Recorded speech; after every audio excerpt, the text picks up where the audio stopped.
Good evening. I welcome you in this last event of this European Convention. Thanks for coming. My name is Nikos Manousakis. I'm a member of Platypus Greece. And with me, I have Olga Stefu. It's a journalist and a member of SYRIZA, of the Central Committee, right? Yeah. Of SYRIZA. So together we will be speaking about the legacy of SYRIZA, or what's left of SYRIZA. Thank you.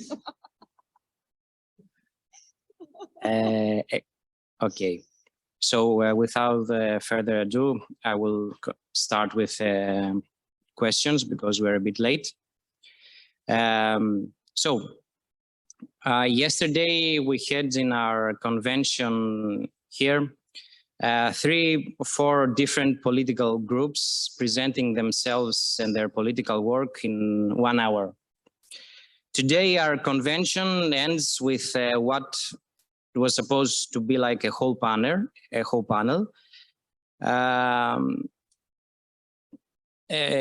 Even though unfortunately it didn't work out as a panel, why would you say that SYRIZA deserved to have a 2-hour panel for its legacy?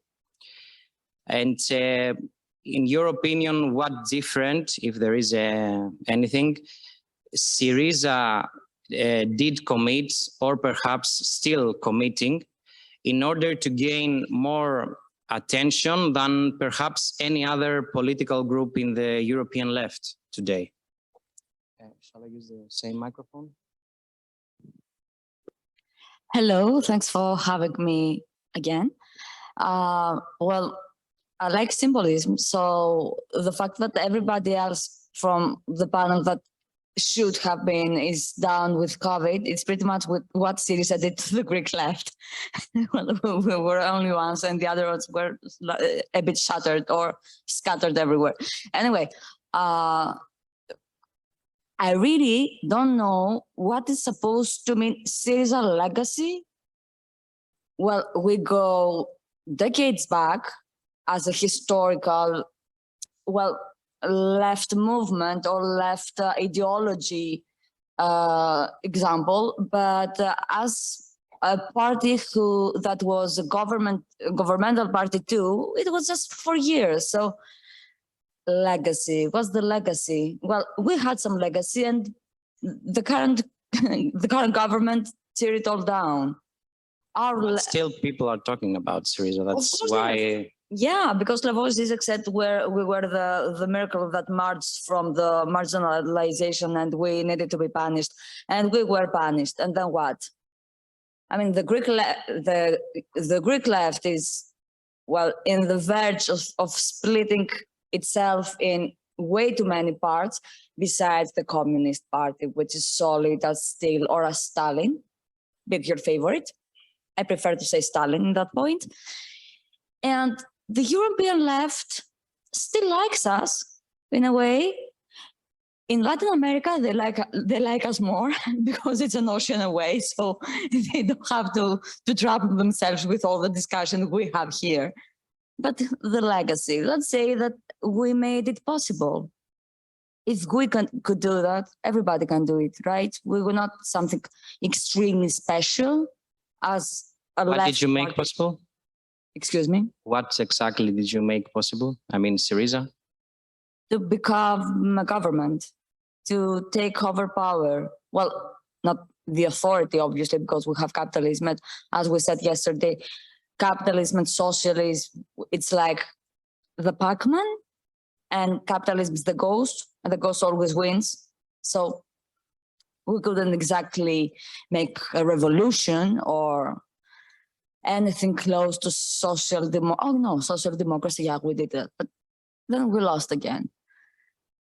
But could you please, okay, I'm not trying to be all journalistic here right now, but in your mind, what is the legacy as a meaning? What do you mean by legacy? Because to me, the legacy of SYRIZA was the hope given to the European left that it can be possible to rise up and have rebellions and uprisings and then win at some point, and then try to fight capitalism, and in certain departments of social needs, like working class needs or social security and commitment and health system, education, whatever stuff like that, the basic stuff that makes a democracy solid and real. Yeah, we did it. Of course we did it. And we lost because we were very naive. Is that recording? Am I supposed to watch to take care of what I'm saying? Anyway, we were naive and we lost. But whatsoever, when we took over, I'll give you an example. It's a sad example, but it's so real. When we took over, we had a huge debt in our shoulders. Little children were fainting of starvation in preschools. You know that, you're Greek too. And the healthcare system was a mess. You had to pay €5 to enter the hospital. For someone with a chronic illness, it could be maybe twice a day. That is 60 times a month. That is a lot of money for a poor country with low salaries. And you had to pay for your treatments. They were friends of mine in my age back then, like they were 28 years old, that they couldn't pay for certain medication produced by Novartis, by the way, the Novartis gate, because it's all connected. And they never worked again because the medication costs like, let me remember, I took that too at some point, €1,700 per month. Nobody can pay that. I can pay that, you can pay that. So making the healthcare system public again for everybody, for refugees, for immigrants, for people that don't have social security, their employment, that was a huge step. Giving free meals to preschools, that was a huge step. Trying to raise the taxes for the middle class or the upper class, that was a huge step. In fact, those liberalists, not neoliberalists, actual liberalists, friends of mine, because we studied political science, so we kind of talked about that shit all the time. It was our hobby. They were pretty sure we were communists. We were pretty sure we were communists, but, well, let's face it, we were not. Okay, in our minds maybe, and in our hearts definitely, but we were not in actual facts. So maybe that's the legacy, that we saved a country in the verge of total destroying everything, and now it's destroyed again, even worse. So let's say that our legacy is something mythical, like the dragons in Game of Thrones. I've never watched it. I hope the example is okay. Okay, thanks. Or Harry Potter, if you prefer. SYRIZA's main slogan was the left in power. It was the left in power, and it was our patience is over. Okay. And that was the main slogan. Our patience is over. Okay. That means something. Good to remind us. So which is the left in this slogan, in your opinion? And is it the first time that the left comes to power, in your opinion? In Greece? I don't know if you mean like the left only in Greece. Well, it's not the first time the left comes in power in general. I mean, we have Cuba, we have, I mean, in this century, right? And, you know, okay, not after the Russian Revolution anyway. We have Cuba, we have Chile right now, Venezuela, Bolivia, we have so many countries. In Latin America, I would say we had Pol Pot too, but I don't like him, but okay, whatever. Yeah, maybe Pol Pot too, if you like him. Slaughtering villagers, okay, it's your thing. It was the first time in Greece, though, because PASOK was not left. Because on radical left, it was something extremely different, although we did use some of their communicational, treats to make ourselves more attractive, because PASOK was the Socialist Party is PASOK. PASOK was in charge for like 4 decades, and people were really into it. They still are into it. It's like a kind of our pop culture, isn't it? I think it is. So in Greece, yeah, it was the first time. And please let me remind you, or let you know if you don't, that we had a civil war 8 decades ago between the far right and the communists. And 10 years after, 17 years after the civil war ended, we had a dictatorship. And this is quite a long...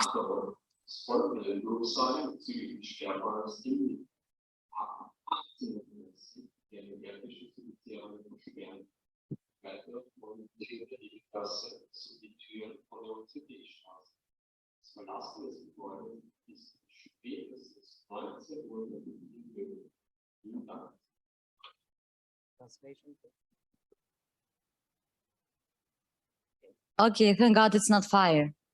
Because that's it's Achtung, and it sounds really dangerous. Sorry, I thought we were on fire or something. So yeah, it was a great... Maybe a member of the Greek Communist Party. Funny. This is a funny leftist guy speaking with the reformists. Do you still call us reformists or just betrayers? I don't. Here I don't. Sure. Okay. Okay. Okay, let's move on. Yeah. So SYRIZA is a coalition of different political groups and parties. It was, yes. And it has like a Euro-communist core, a Maoist, Trotskyist groups, many members of the old and still new, as you said, Socialist Party, PASOK, feminists, activists, intellectual, etc. So would you prioritize any political notion of all these mentioned above to play a key role in SYRIZA politics? Or should there be one of them? And what are the, let's say, the ideological and political origins of SYRIZA that kept it going forward from its founding, its rise to power, and still making it these days? Okay, thank you. I love this question. Well, I mean, every European left party has feminists and human rights activists, right? It's not just us. So we cannot say we're a radical feminist party. SYRIZA is an acronym for a coalition of radical left. And this is what drives us, the radical left. And this is our history, actually. I'm not going back to 1968, although I would love to, but this is when we separated our ways with the Stalinist party, the Communist Party. They were Stalinists, we were more Gramscian, and then Pulejas and Althusserians, and it went on. And as you all know, Alexis Tsipras, I think, is still president of the European left. He's the president of the European left. So we have bonds with the European left parties, not with the Communist Party of Portugal, though, but everybody else. And what still keep us going is what they say, the 3%. The 3% is something really interesting, in my opinion, of course. When we were formed as a party, we barely made it to the parliament. We were getting a percentage of 3% in every elections. This is actually when I got organized. We were the 3%, but this 3%, it was a key member of the movements, because we were in the parliament and we could get fighters out of prison, and we could reject some laws, and we could fight inside the parliament and outside the parliament, and we were basically everywhere at that point. And this is why we actually won in 2015, because we were everywhere at the point. So this is the miracle, Slavoj Zizek said, of this really teeny tiny small party being this really big. Right now we're the biggest party in Greece in members, obviously not in percentages, but what keeps us going is our history. And in that way, I believe our history is our legacy too, because even we take weird turns because capitalism got really wilder and we made a lot of mistakes, but a lot of mistakes, so many mistakes, like I don't even count them. So it was like the decision of this 3% to go out and participate in social struggles and attract people and voters from different political backgrounds. Yeah, not the decision, the necessity.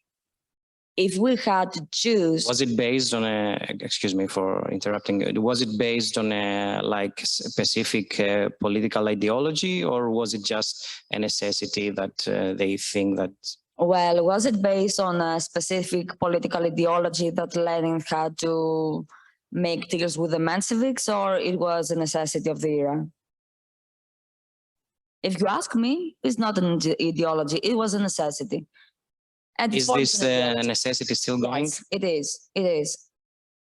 Our goal is to train the new members, which are not radical lefts, but they're Democrats and, well, they're Democrat people, or maybe sweet socialists, no hard socialists, like we are, okay? We are very hard socialists. They are more potato soft. We want to make them embrace Gramsci. They probably won't do that. We have many really funny dialogues with each other about Gramsci, the necessity of Gramsci today, but they probably won't. And eventually, I think they will leave too. Okay, I believe they will leave. But you mean those who have become members and yeah, all the sympathizers? Okay. If we lose again, some of them came to SYRIZA because they lack authority, and if we lose again, they will go.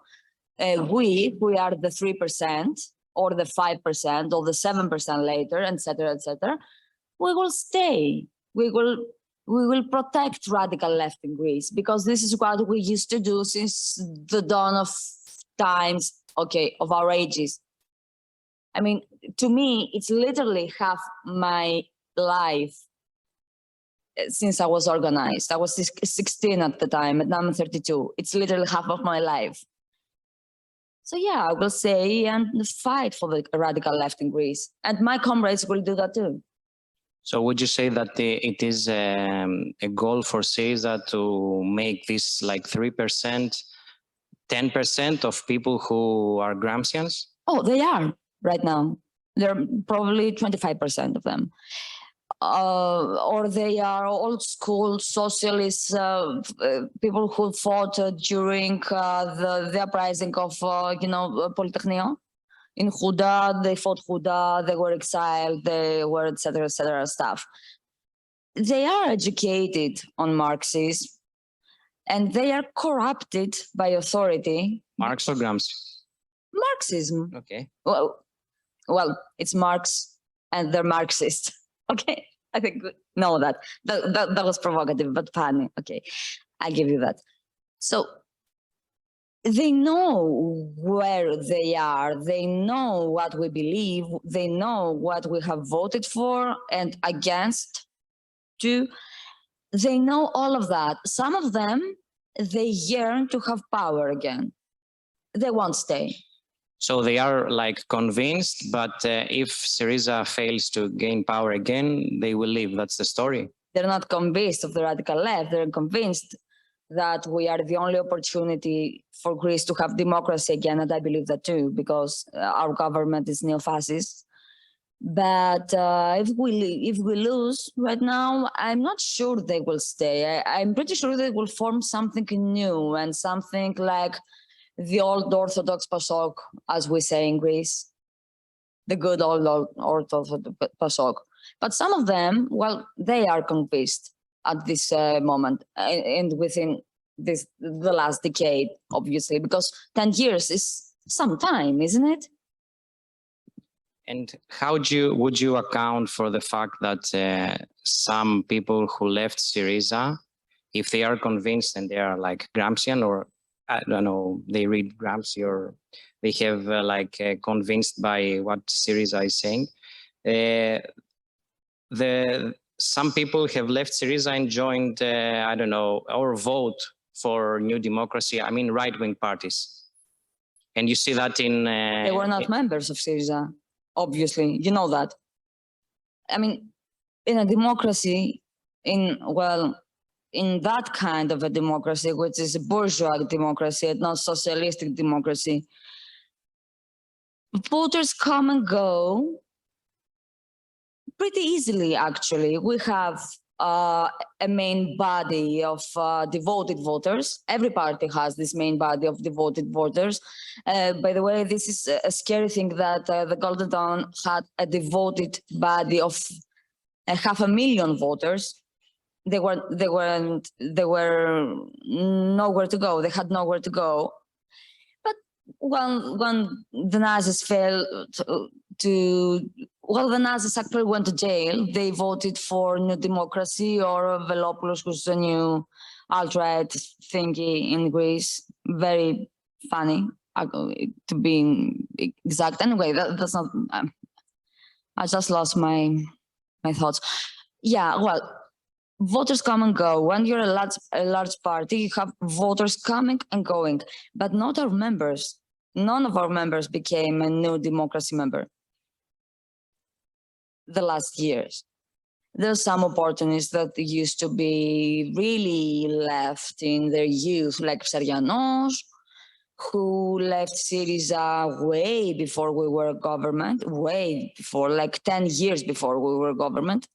No, not 10 years, but many years before, anyway. Yeah, okay, there are people like that too. I don't care about them. Nobody really cares about them. It happens everywhere and it happens all the time. People change their minds. And that's personal. Mm-hmm. So would you distinguish between voters, sympathizers of SYRIZA and members of SYRIZA? What makes a member of SYRIZA? And how important it is for a party like SYRIZA to keep its integrity and its independence from any other organizations like unions, NGOs, and people of civil society? I mean, what does it make someone member of SYRIZA, and why is it important to be a member of SYRIZA apart from voting for SYRIZA? Why is it important to be a member of your union? It is important to be a member in something that you believe in, because you have to do the job. Somebody has to do the job. We have to go out there and do the fucking job done. We have to talk to people, persuade people. I don't want to be really old school, but it's, you know, πώς είναι η καθοδήγηση? Η γραμμή. you take the political line and you deliver it. Leadership. Would not be so. Yeah, I don't like the word leadership though. Anyway, the political line, and you deliver it to the people, and you discuss with them, and you have an input in the society, and you get an input from the society, and that makes you better. I mean, you were referred to the feminists in SYRIZA, right? And I'm actually in charge of the human rights department. So the human rights in Athens, and maybe in some, and anyway, I'm in charge of that. Well, the fact that we, as members, radical feminist members, went out there talking to other women, trans or cis women, or people who are queer, and they're not, they don't identify themselves as a girl or a boy. We had to learn stuff from them. And we put that into our program, and then we ended up voting for their rights. They did that. They taught us how to, we transferred it to the party, and then we made the laws. And this is why in Greece you have the civil union for gay couples, and you have the right to start transitioning at the age of 15. We did that. Somebody had to tell us how. Okay, it's not like it's God spoken or Max spoken, and it's something that changes a lot. It's fluid. So yeah, this is the importance of being a member, because you help the party become better, knowing the new movements or the new demands, etc. So yeah. Okay. In many interviews the last years, the leading figure of SYRIZA, Alexis Tsipras, emphasized the demand and faith of SYRIZA in national sovereignty of Greece. Sovereignty. In his opinion, the memorandum and the austerity measures that were followed were to be denied because they forced Greece to lose its national sovereignty and ability to form a national policy. Would you agree with him? And what's progressive or even leftist in securing national sovereignty? And where does it lead the taking back of national sovereignty? That was a really hard moment for us. Okay, we had the referendum. I lost a shoe in that day, literally, because the crowd was all over Alexis, and it was summer, and I lost a shoe because somebody stepped on me. And we won the referendum, and we went something like a sticky, cheesy teenage American movie when these hillbillies from Nebraska form a basketball team. And because they're really good guys, they win the championship. And we were the really good guys, and we would win Troika. But it doesn't work that way. So it is supposed to be off the record, but since everything is on the record these days, at this point, SYRIZA, Alexis Tsipras and Tsakalotos went to Brussels to speak with Merkel and Schäuble and Lagarde, and the Troika, the whole IMF and stuff. And they were like, we have the referendum. Here's the referendum. Take the referendum. The Greek people, the Greek society has spoken. Erase the debt and give us what Germany owes us since the World War II, because you bombed Parthenon and you committed crimes. Yeah, and they were like, okay, give us some islands. And that was an actual conversation. They were like, give us some islands. It was like a casino. Like poker, I raise it up to 50. Okay, I raise it up to 100, and I want you to raise up to 150. It was preposterous. It was, anyway. I'm gonna say that and I hope it won't make any news to the papers. Alexis lost it at some point, that started to, unbuttoning his shirt and said to Merkel, "You want the two, take the two." And Tsakalotos was like, "No, Alexis, don't do that. Don't do that. Don't get naked. Control yourself." It was something that was happening. And at this point, I was lucky to work with the BBC with this documentary, This is a Coup. So we were filming at the Maximum Mansion, which is the headquarters of the government, and at the parliament. So we have the referendum and we're really happy, and we dance, we drink, and we drink every time. In an occasion, we drink, come on, we're Balkanians, we drink all the time. And we're really sure we made Europe knee on our feet, Central Europe. Sorry, guys. And we obviously didn't. And like some days after that, we had to vote for a new memorandum. Okay. And that was the worst day that I can remember since I was organized on the left. And I had to translate some of the memorandum parts too. And then we quit it and announced to put you out of this difficult situation. That no, it's not, because I have to say something on that. Yeah. I have to. We voted for the memorandum, we quit it, we had elections, and we won again. And that says something, I think. That means? That means that people still believed in us.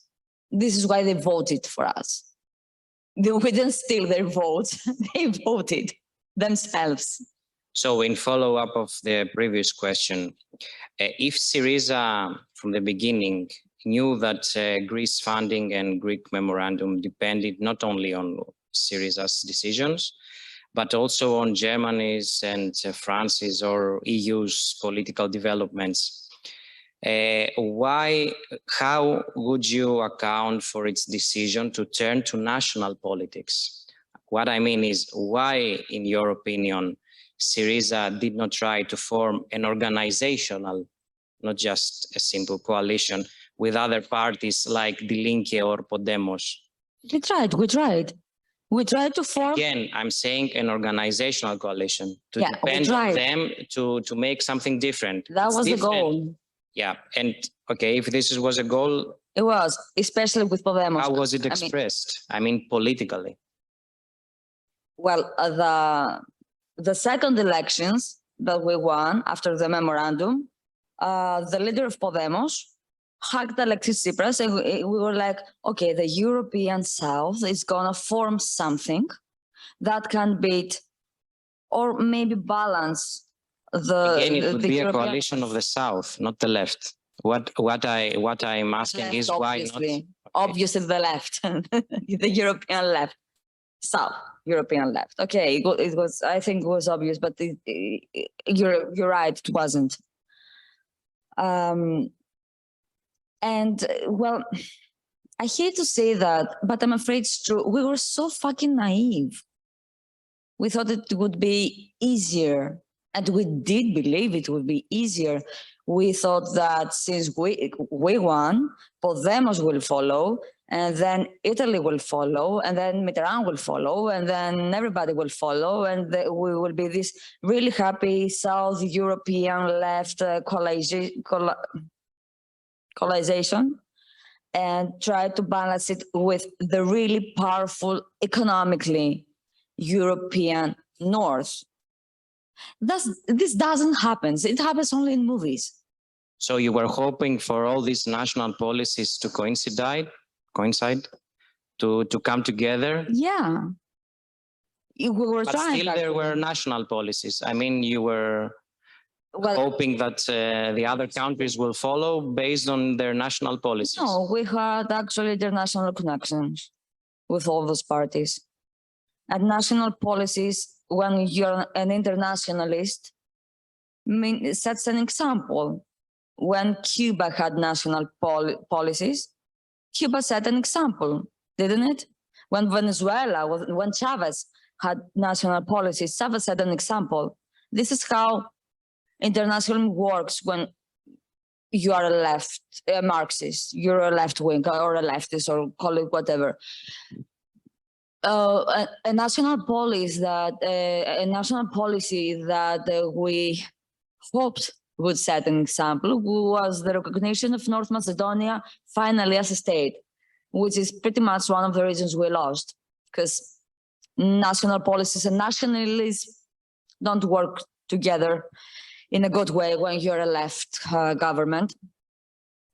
But we really tried to form something with the European South left organizations, and it didn't went well because they had austerity too, and they had their problems too, and they weren't as lucky or maybe as prepared as we were, because we had pretty much 3 uprisings within 10 years in Greece at that moment.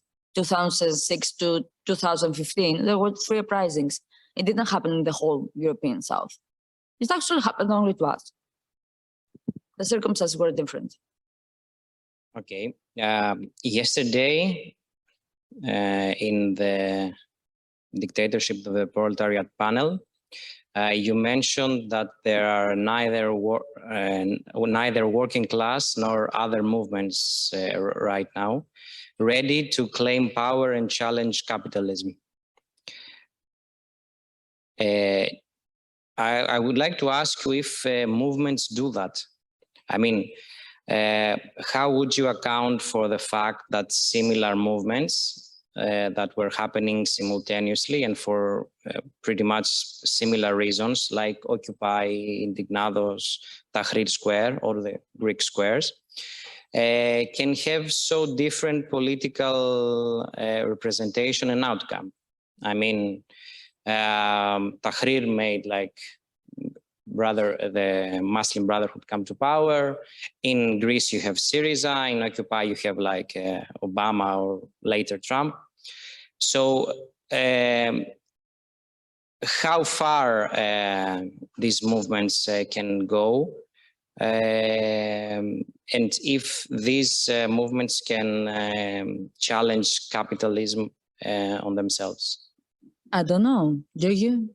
I mean, have we ever lived it? Do we have any knowledge on it? We can only assume. So I don't know. And I assume we can, because at this point, we are at the worst crisis in capitalism ever experienced since the beginning of capitalism in the past 2 centuries. This is the worst moment for capitalism.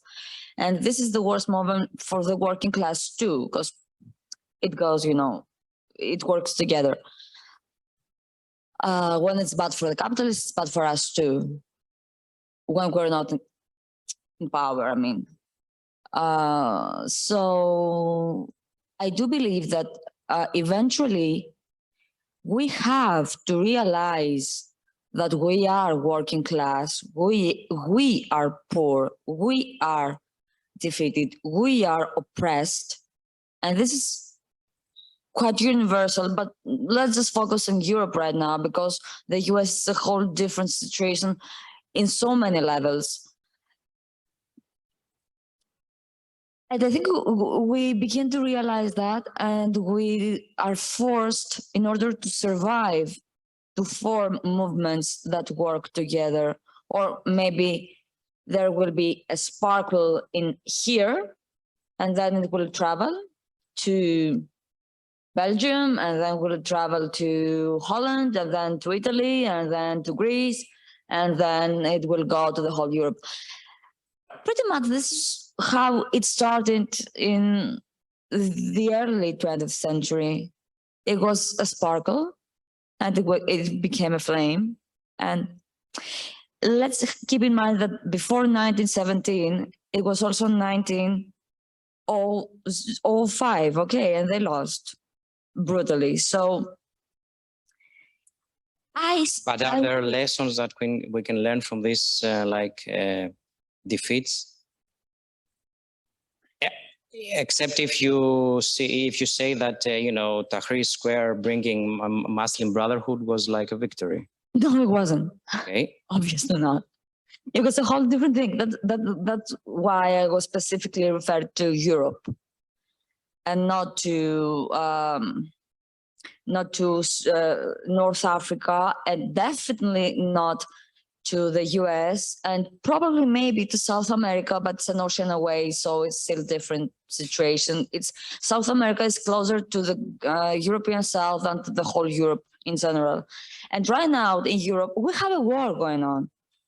When we discuss about the left in European Union or European European region in general right now, we should have in mind that we have a war ongoing in our neighborhood. So if Lenin was right, and I believe he was, if the war was the ultimate expression of capitalism, then we have the ultimate expression of capitalism. I have no idea how movements can change history because I have never lived it. None of us has. Nowhere. Maybe the Argentinian guy has some idea in Latin America, but I'm not sure about that either. But I studied Marxism, especially Lenin at that point. I believe we will, because it's the highest peak of capitalism right now, so it's the lowest peak on us. I believe we will form movements, and I believe we will win because we have to survive. It's the years of living that to stay alive that make us do stuff, that make us be radical, that wants us to be radical, to have radical fights. This is why we're still here, even if we disagree or not. Our goal is still the same. We have to live better lives, not in capitalism. But what should a left party or a left organization do in the meantime? In the meantime? In the meantime, I mean, we don't have movements anymore right now, as you said yesterday. Yeah, I don't believe that. Do we? Do you think we have? I mean, I might be wrong. That's in Greece, we don't have movements. We don't have great movements. We have small strikes like in Malamatina. We have small sparkles here and there, but they're not movements because they last for like a second. We have a feminist movement, which is not well, there is also bourgeois feminists and radical feminists and anarchist feminists, and the feminists that they don't know why they're feminists. It's a weird thing that cannot really change the world if we have to be honest with each other. It's necessary, but it's not world changing. We don't have a working movement, a working class movement. And I do believe that the working class in Greece doesn't realize it is a working class. They don't believe they're working class. I'm sure you remember that before the last elections in 2019, Kyriakos Mitsotakis tried to convince the working class that they were middle class with their salary of 700 euros per month, with no homes or what's the middle class in Marxism? Having homes, owning property, homes and earth, right? It's not the salary, it's stable things. So Kyriakos Mitsotakis convinced the poor that they were middle class and that they will become even more rich because they already were rich. I still don't get it. He won. And we went poorer. So I believe that globally we're in a state of shock due to the pandemic and the economy crashing all the time, and the energy crisis, climate crisis, the war. We are in a state of shock. So we haven't reacted yet because of that. I mean, I like Carl Jung, as you can see, and not Freud, as you, yeah. And we haven't realized what working class means right now. I don't know if people realized it in other countries. They certainly didn't realize it in Italy or in France, definitely not in Italy and France. I don't want to talk about Ukraine at all. And we have to own our class, to understand our class and own it and be okay with it, because we're not okay with being working class. You know, a century ago, there were the social democratic parties, they said that they were working class parties. Yeah. They didn't need to own working class. They were already working class. Is it a difference? Yeah. I mean, it was a century ago. Even penicillin wasn't discovered back then.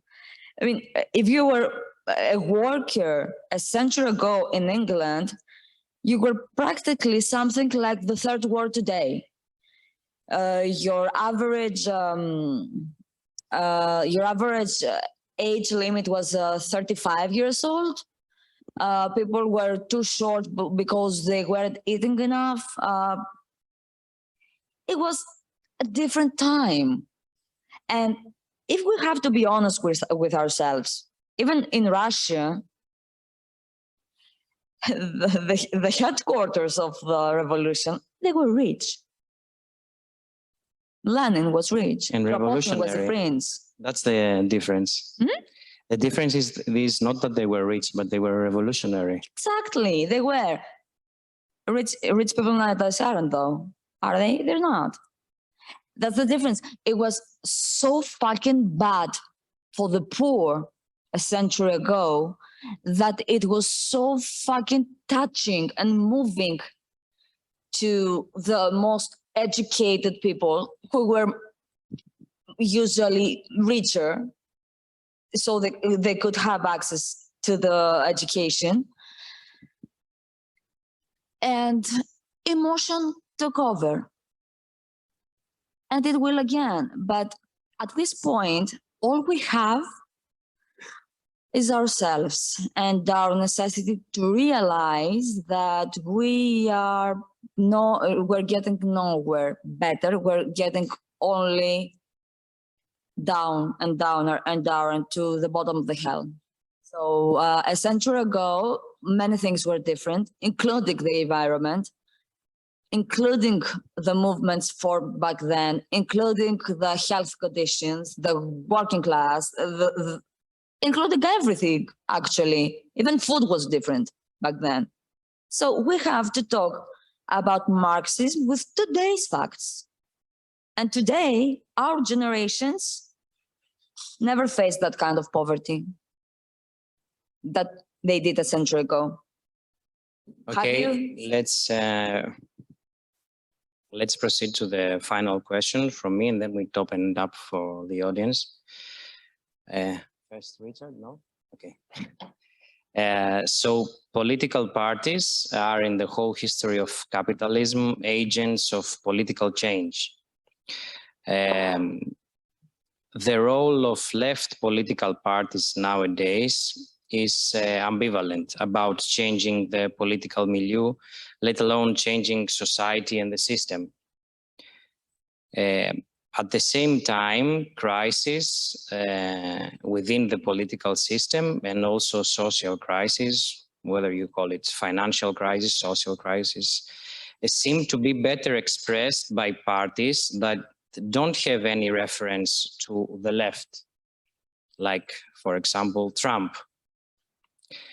How revolutionary do you think left political parties are nowadays in terms of this social and political change?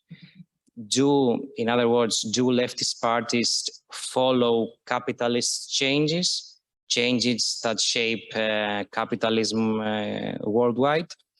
And to put it more simply, are we more revolutionary than capitalism itself is? No. Why? Okay. No, because capitalism has the means and capitalism knows what it is. Okay, we don't. Capitalism is a brilliant system. I hate it for being so clever. It's so clever, we couldn't defeat it. For 2 centuries of struggle, we've struggled for 2 centuries to kill the beast, and it doesn't die.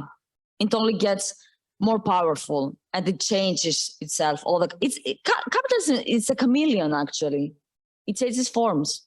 What do you mean killing the beast? Like killing one of his hands, let's say, and make it bleed? Well, I think it's more like Hydra, killing one of its head and then 2 popping out of it. So Trump is a great example because Trump formed a new ideology, the alt-right. The alt-right skipped Atlantic, went to Hungary with Orban and to Boris Johnson. And well, Ukraine was already ready for this because, let's face it, they were not the most democratic people in Europe, right?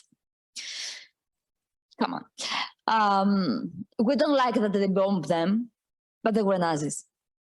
Anyway, so capitalism is ready to have radical changes within. Radical in political science doesn't mean left or right. It means something entirely different, entirely new, entirely radical. So yeah, capitalism has radical changes while we are trying to chase our tails, because it's really easy to be a leftist when you have nothing to deal about. It's really easy to be a leftist outside of the parliament, because you have a bourgeoisie democracy and we are into the parliament. It's really easy to judge all the time and be angry all the time and be demanding all the time. But it's really hard to try to form a change in this rapidly changing capitalism. I believe that society will give the final answer and make us be even more radicalized, or realize some crucial things, some crucial stuff. I don't want to play Cassandra and predict a really bad future or really good one. It depends on the way you look at it, but I will be the Cassandra, do that. So in a very few historically speaking seconds, Lenin said that we can count history in decades.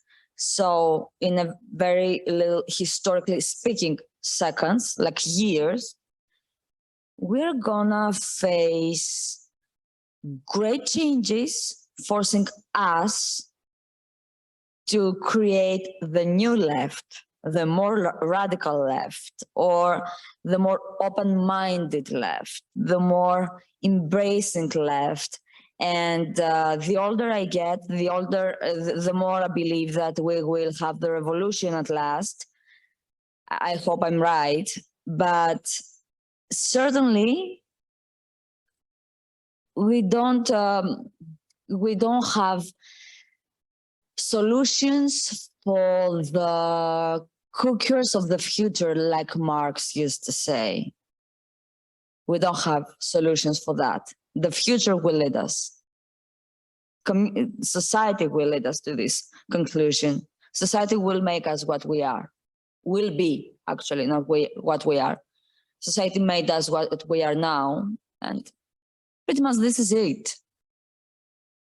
Yeah, capitalism wins, and it's more radical because it changed rapidly, but it's a bad radical. We're the good radical. Okay, let's move on to the questions from the audience. Theo? Thank you both. I have a two-part question. The first is if still socialism is on the agenda, if this is the goal, the overcoming of capitalism and the establishment of socialism. And how is this reflected to your actions now? I mean, what's the plan? How each step connects to that goal, if still this is the goal?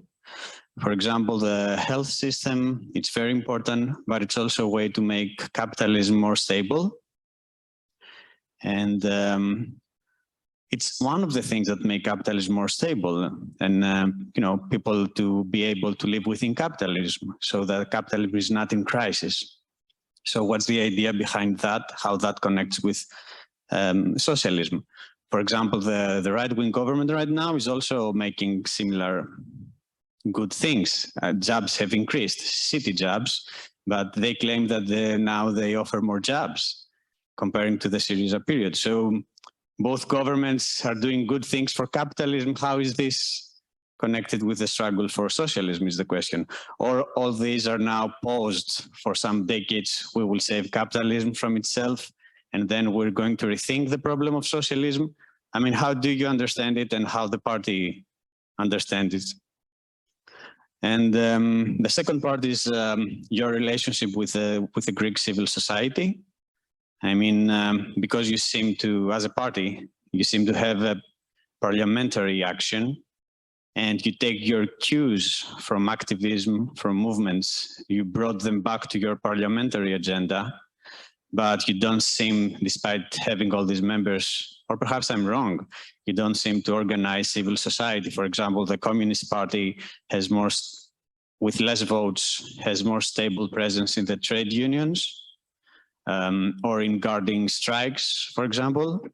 And also to give an example of the other extreme, where the Golden Dawn, the Nazis, were doing some despicable things. They were organizing meals for poor Greeks. But that's, I mean, they were trying to organize civil society from a Nazi point of view, of course, but not just for parliamentary reasons. So, yeah.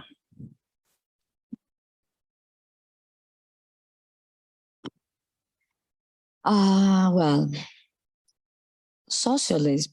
We have this saying. We laugh about this saying in the Greek left. Is it socialism the way you look at it, or the way I look at it? Because we are on the other side. So my left is your right, and my right is yours.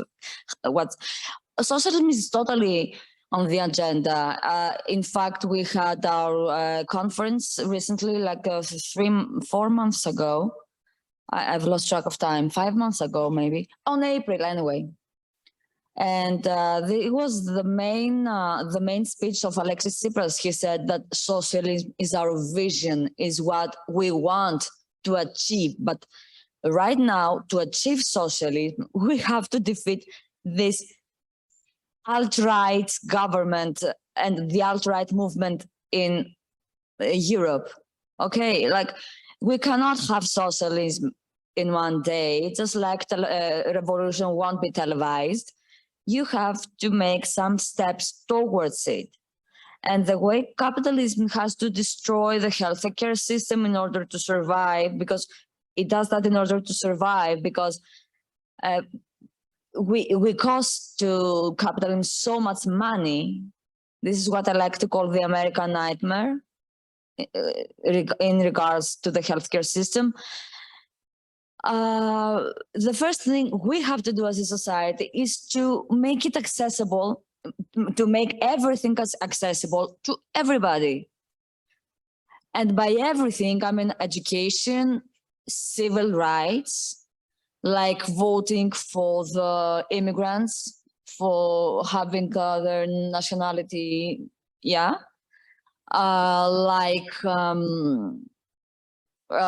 reforming education, like doing stuff that are really necessary for a democracy and democratic society to survive.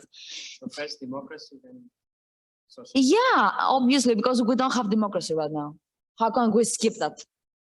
I mean, even Lenin said that between the revolution and socialism, we had, no, it wasn't exact. Lenin said that, but the Communist Party, during Huda, the Greek dictatorship, had this term called New Democracy. I don't know if you know that.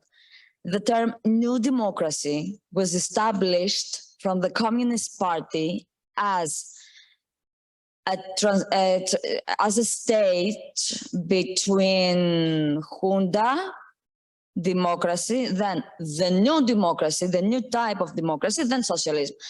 So the New Democracy Party, like the right-wing party, they were smart enough to occupy the term for themselves. So about the Communist Party and the strikes, well, everybody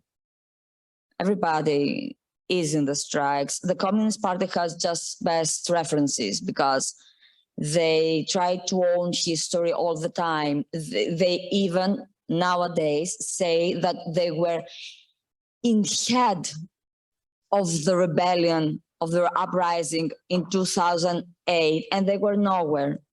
They said, just like they did in Polytechnio, in the uprising against Huda, they said that they did it, but they actually, back at the time, said it wasn't a rebellion. It was the CIA sending some people do that. They are like an old grandpa who is really cranky and likes only his own children, and then thinks that he does everything correctly. So yeah, maybe we don't have the best advertising skills, because the Golden Dawn did donate food only to Greeks and blood only to Greeks, which is even more preposterous. But at the same time, we had community cookings.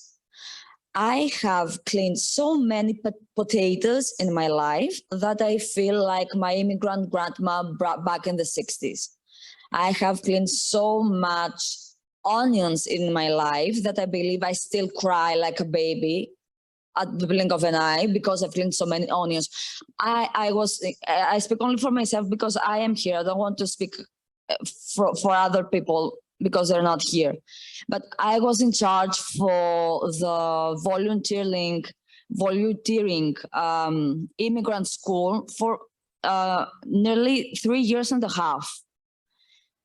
We did stuff we did not advertise because we thought it wasn't necessary, because it was the good thing to do, the nice thing to do. The Communist Party advertises everything quite better than us. So better that they even tried to convince us they were in places they never were. So. Yeah, I have a question. I was over here, so.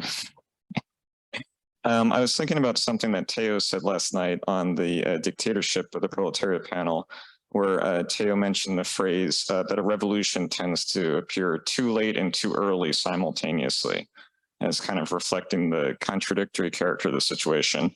And I was thinking of Yanis Varoufakis' strategy in 2015 to try to kind of create a Eurozone crisis, a structural crisis in a way, to kind of, create a hard bargain to structurally transform the Eurozone in a more favorable fashion in terms of debt renegotiations. And you also mentioned kind of the hope of Podemos and Mitterrand being elected in various countries and having a kind of, you put it as the South EU, but I took it as the left EU. And I was thinking about this because I was kind of thinking like, well, this seems to go back to kind of the old question of the need for a party, which would not be a national-based party, but an international, meaning that the only way in which any of this stuff would truly be effective would be to be able to use the coordinated action of, democratic forces of people across various countries, not just Greece, but France, even people within Germany that could perhaps prevent their government from coming down with some kind of financial hammer on Greece in such fashion. Now, that would be one side of things, but the other side of things would seem to be that, well, by the time SYRIZA was given power in 2015, in a sense, that also looks like it's too late, right? So it kind of looked like SYRIZA was both in a position of being too early, that Varoufakis's plan was maybe too early, you didn't have the requisite forces yet to enact on it, and also too late in that it should have been the case that they had already combined going into such. So, you know, without playing hypotheticals, is there some, you know, way in which we can reflect on or try to learn about that question, about that kind of missing organizational question that I feel like the left likes to kind of avoid or peter or tiptoe around, and rather talk about how, you know, they almost live, I think somebody used the term here and now last night, and there's the great German translation of that, which is much better, that I can't pronounce. That, you know, they just live by whatever's happening that day or that year in terms of what's in the news of, you know, again, this lesson seems to constantly impress itself upon all of the different trends and interests of the left. Yeah.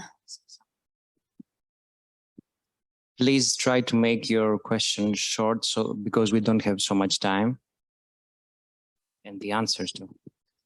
Yeah, okay. Yeah, the answers. I don't know what too early or too late means in history and its necessities, the necessities of society. Well, the really short answer is that we tried and we failed because we were not at the same page with the rest of the European movements or the European left and stuff. We were not on the same page. And this is on us, and by on us, I mean on the European left, it's on us. We should try to form something more crucial and more radical and more aggressive, but we didn't. Why we didn't, I don't know. I have some thoughts that we were maybe cowards or naive or too much was at stake, but we didn't. So that's on us. And I believe that we have a next time opportunity and then we will do better. And now I sound like a politician, which is not good, but it's something I do believe. I can't say anymore. I do believe that. Next question. I'm trying to be nervous. I'm becoming nervous with them. Okay. Yeah. I wanted to ask, yesterday on the panel you were spoken on, there was this debate on if continuing downfall of society is like a possibility for revolutionary action, or if it's like a problem for organizing. Like, I think there was a difference in position between you and, for example, I think the name was David, that like you were saying, now we're going into a big crisis of capitalism and this is a chance, whereas David was agreeing with someone from the crowd that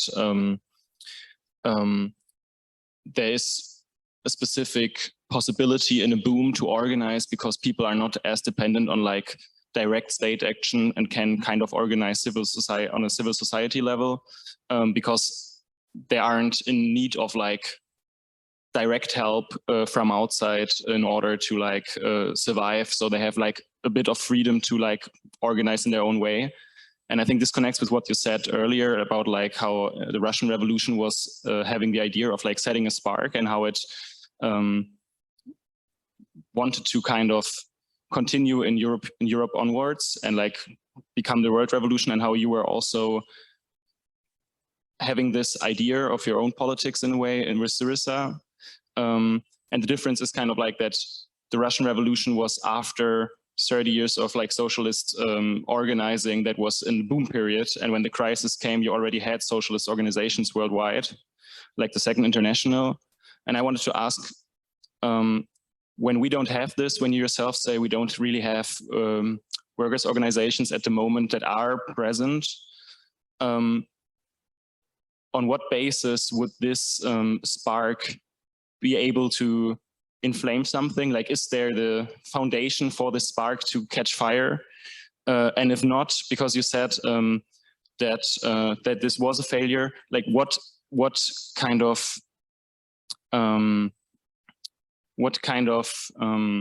reflection that did this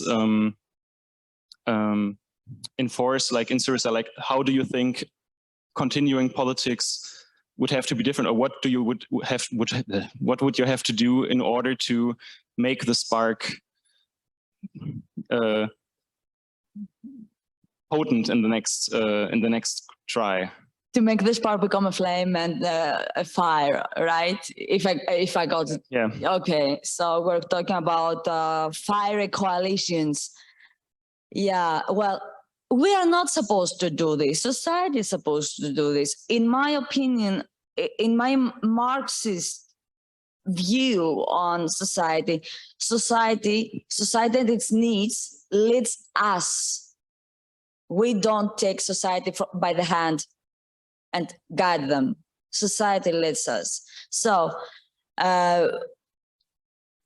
we will probably have to try to form coalitions, like the Soviet Union had coalitions, like NATO is a coalition, and not a friendly coalition, but you know what I mean. I believe you understand what I mean. You probably have to form strategies and coalitions, etc. But if you're looking for the spark, you will not find in any party right now. You will find it out there because society is the spark and its needs is the spark. And the way, and the fact that you are poor is a spark, and I am poor is a spark. And if we try to communicate that, and if we finally admit that, not waiting for better days, but creating the better days. This is the spark. And the spark has guidance. This guidance is the radical left, but the spark is us. Okay, the Bolsheviks were the spark and Lenin guided them. Lenin didn't create the spark. The spark was already there. Yes. I think I was first, at least I got the microphone.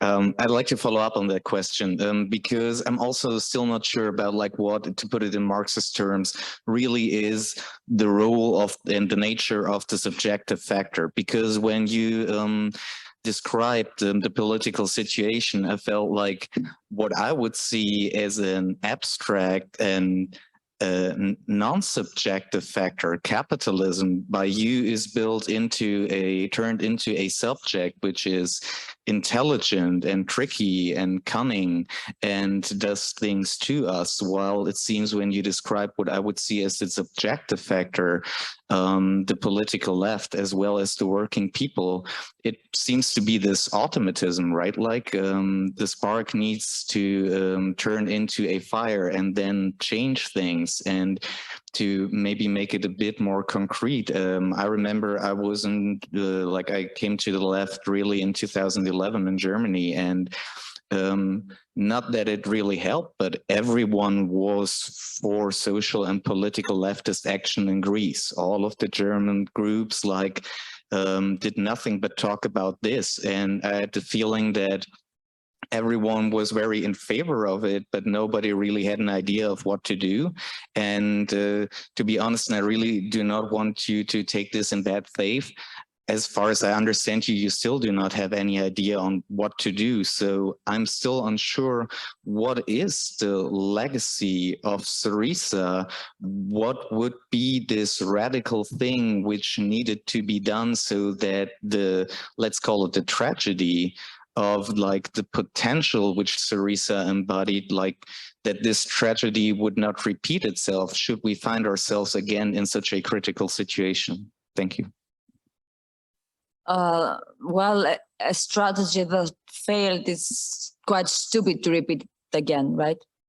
I mean, we failed once, we're not gonna repeat the same strategy, but I'm gonna still say the same thing. Society changes so rapidly. We have only old solutions and no new ideas or even new, no new tools to work with that. We have to understand them by communicating with the society. In the left, in every left party, in the whole world, we are on our high horses as members, rather than as high-class members. We are on our high horses, sometimes thinking we can give them the 10th, we can give them the word of God and they will follow. They want, we follow them. They formed us. We are them. We formed us. We are one thing. What strategy are we talking about? Who are we to talk about strategy without members of unions in here, or without members of radical other movements being in here? We're just talking about an experience we had.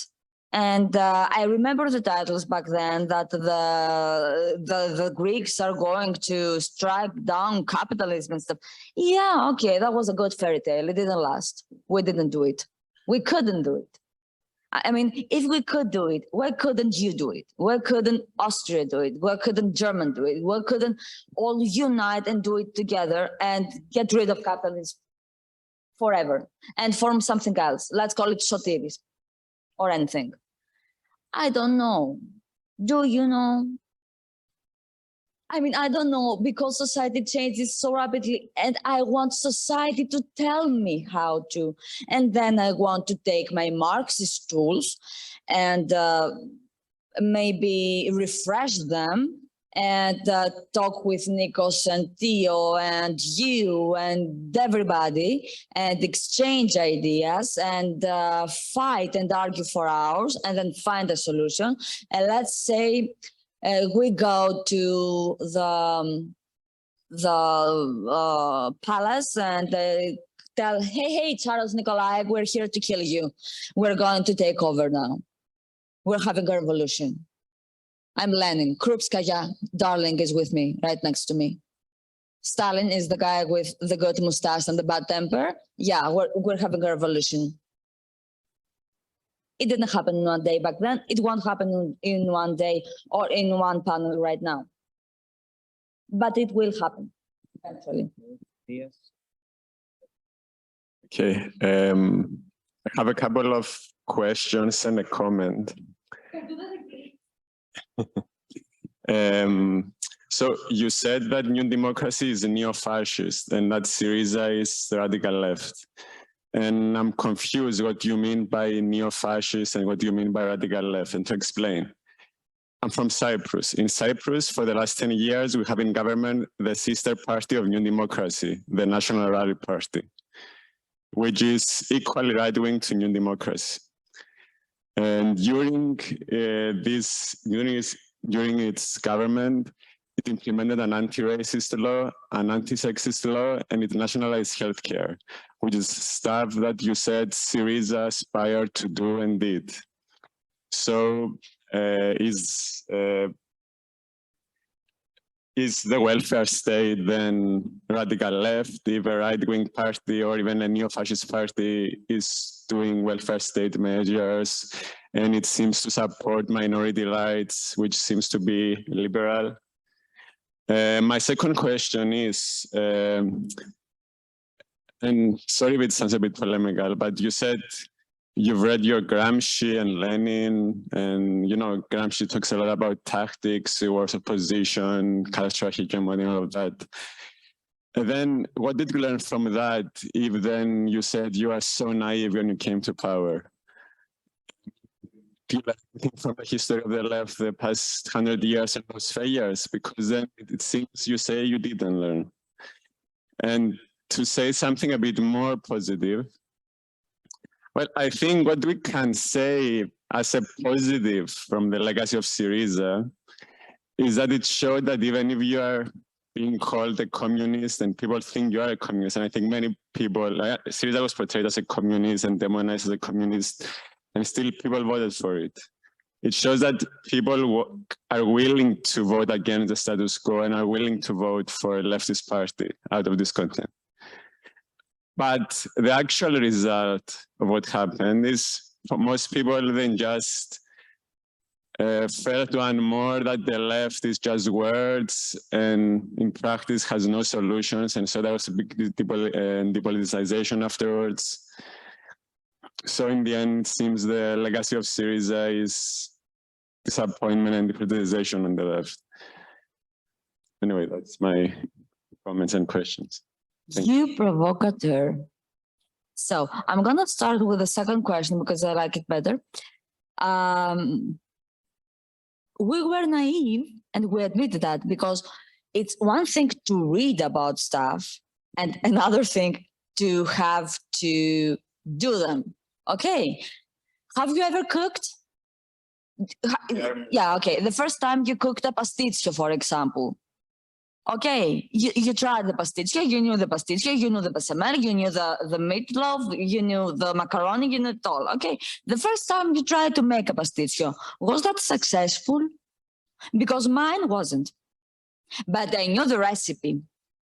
I've studied the recipe. I've seen my grandma, my mom doing the recipe so many times. When it was my time to do it, I burned it. And I almost burnt my house too. That's a true story, by the way. I burned my dining table in the process. The left story is that the oven is broke. Yeah, that's okay. The left story is that the oven. Oh, you're provocateur number 2. Anyway, yeah, we were naive because we have studied all that. We were so romantic. We thought it would be so easy because they did it. And when you put that on paper, it sounds really, it seems really easy, but it never is. It never is, guys. It's like cooking. Cooking is never easy. You have to try and fail and try and fail. And they did try and fail and try and fail. Eisenstein was amazing on portraying how they tried and failed and tried and failed and then tried and won. And then had a civil war for 2 years, slaughtering each other. Because that was on papers too, but we tend to forget that. After the revolution, for 2 years, they were slaughtering each other. That's a fact. Okay. So I say that our government is neo-fascist, and I know it sounds kind of provocative because 10 years ago, we used to call neo-fascism Marine Le Pen and the League of the North in Italy. And those minions, but those minions are now, you know, Marine Le Pen was almost the president of France. And right now in Italy, another minion is almost the prime mistress of France. And these minions are real. Neo-fascism is a political system. It's a political, economical, he draws money. We are really rich in Greece. It's a lie. Everything you know is a lie. Well, fascism is political. It's an ideological, sociological, economical system. It's a system, and it's based in biopolitics. That's Michel Foucault. I'm not sure if I'm translating biopolitics correctly. Is that okay? Thank God I do. Thank Marx, I do. Yeah, so it is the definition of neo-fascism, but it sounds so bad. But it sounds so weird because they are elected, right? Hitler was elected too, and Mussolini was elected too. And well, so many dictatorships, dictators were elected too. They had parliaments.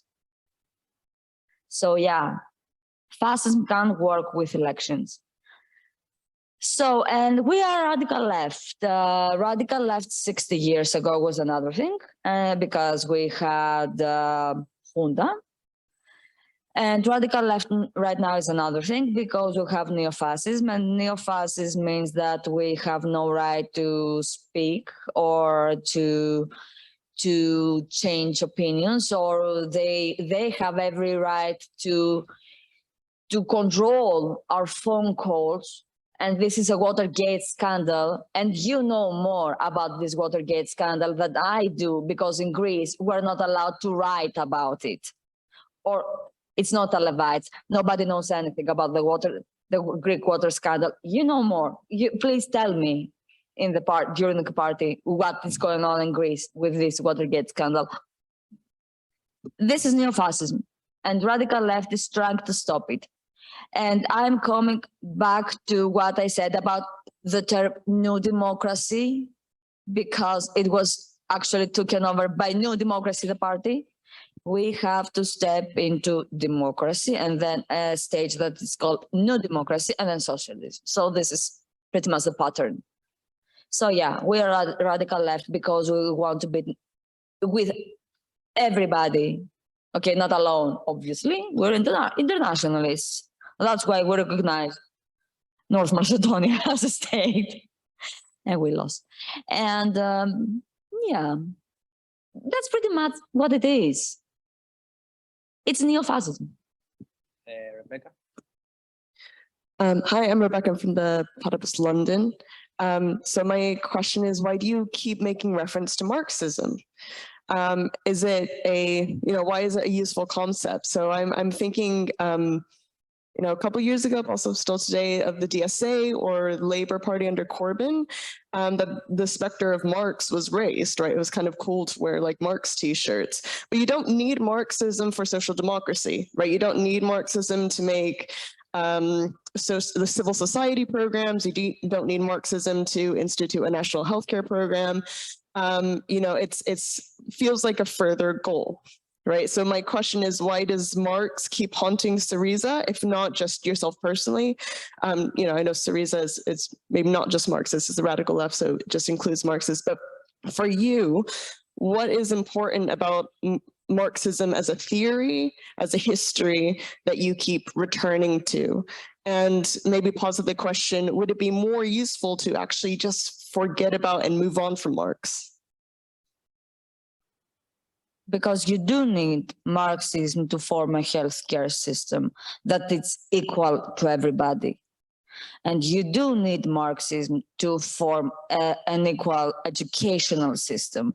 You do need Marxism because Marxism wasn't a moment in history or in the books. Marxism is a whole ideology based on equality among everybody.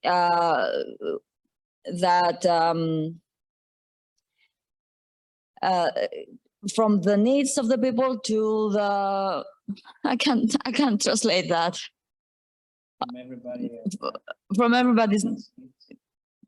Thank you, guys. I couldn't translate that. This is Marxism, having a proper healthcare system that includes everybody. It's by definition Marxistic. This is why they called Obamacare communistic, and that's funny because it wasn't. It was only a spark. But, yeah. I'm sorry. I thought you said something.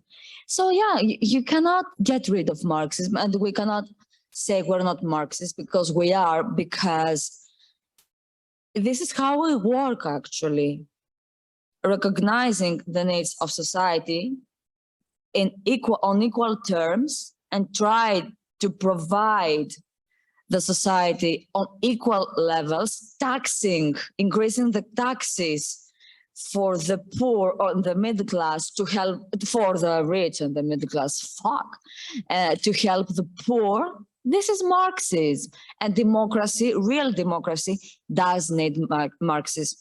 We never had democracy before Marxism, actually. We had anarchism.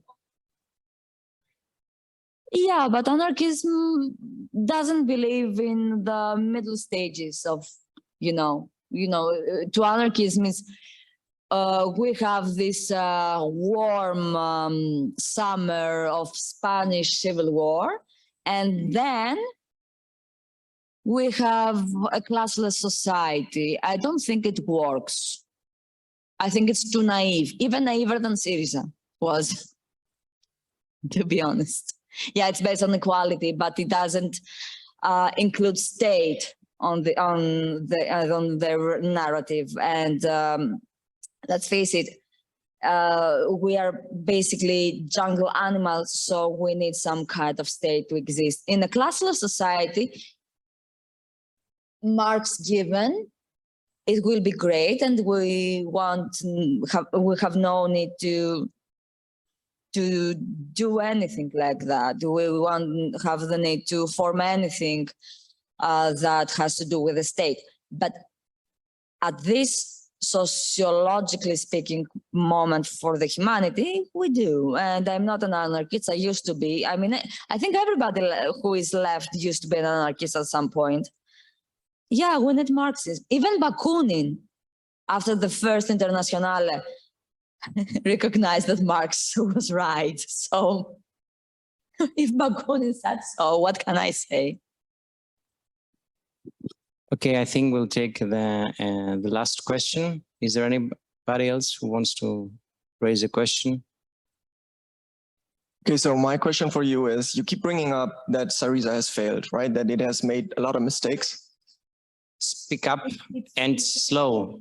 Oh, so you keep bringing up that SYRIZA has made a lot of mistakes, right? That it has failed. But what remains unclear to me is what you think those failures were and what is to be learned from that. Earlier, you said something to the degree of that, you know, the history of SYRIZA is its legacy, right? So what is it explicitly? Maybe you can talk about that a little bit. What is it explicitly that went wrong? What were your guys' mistakes? And what is it that you're learning from that?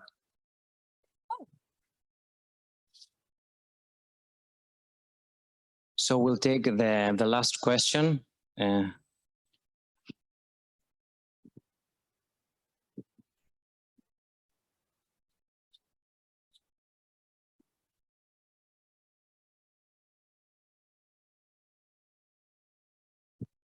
So thank you, guys. You talked about the alt-right people getting stronger and all of that and the new fascism. So my question would be, how do you imagine like a left could also react to this turn, like in this like ideological turn in like civil society? How could they like take up the people that turned to, like, let's say, like you say, neo-fascism? Like how to deal with the people that turn to them, that turn to Trump, that turn to, I don't know, whoever you imagine. Yeah, that would be my question. How to like involve them, or do you don't want to involve them in like a leftist project? I was going to be theatrical. Like, okay, so firstly, what did we learn from our mistakes, and what's the role of the left right now? So, and I did mention we had made so many mistakes. Naivety is the first of them. The referendum, yeah, actually the referendum. It was a great moment, an amazing moment, but we thought that we would get over with it. So the referendum made people really disappointed, and we had to know better that with a referendum, nobody ever won. Crimea didn't win with a referendum, and right now they are on war. Okay, they had 3 referendums since 1991, and now we're still on war. The referendums, well, it's a nice thing to do if you have the means to win the ultimate battle. So yeah, I believe our biggest mistake was the referendum. I do believe that. And I'm sorry to say that, because it was an amazing moment, a spectacular. We were all so happy. Anyway, and we were so sad after that. So it was like a wedding turning into a funeral, which is a big mistake. I think it is. So Donald Trump convinced people to vote for him by convincing them that they are well-fed, and they will be even richer, much like what the European alt-right did. We're gonna make you greater. We're gonna make America great again, right? That was the slogan, as I recall. He obviously tried to tickle those really conservative member of the society, the ones who didn't want abortions, the ones who were racists, and etc. So, which is biopolitics. Orban did the same, Mitsotakis did the same. So this is the alt-right and neo-fascism convincing people into that. This is how Hitler convinced people into that. After the democracy of the Weimar, this is how Hitler convinced German people to vote for him. He convinced them by saying, we were gonna be greater and bigger and productive. We're gonna build an industrial country. And then he invaded Poland. So this is how it works. How left is gonna convince them? I don't know, guys. You're younger than me. I was convinced because I believed in a better and equal future, because we had no alternative at the moment, because we were pretty very much poor instantly in one day with the first memorandum, and we thought we could change that or maintain some balance. We lost everything and we want something back. So society reproduced itself to maintenance, to be alive, basically. During the memorandums, we had how many suicides? 10,000, 15,000. I think it was something like that.